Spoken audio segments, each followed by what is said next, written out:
Welcome to our complete guide on creating epic soundtracks using FL Studio on Mac. In this video, we'll explore everything from installation to composing and mixing your track.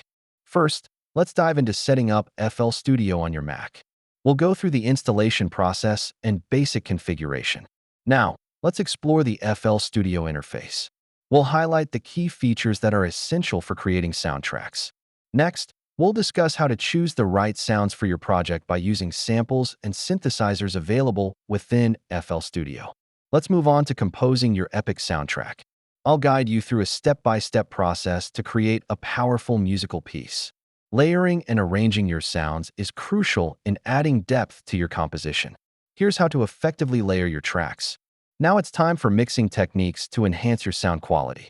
I'll show you how to balance your tracks for the best output. Adding effects can elevate your track to the next level. Let's explore some popular plugins you can use to enhance your sound. Once your soundtrack is complete, you'll need to finalize it by exporting and sharing it. Here's how to do that in FL Studio.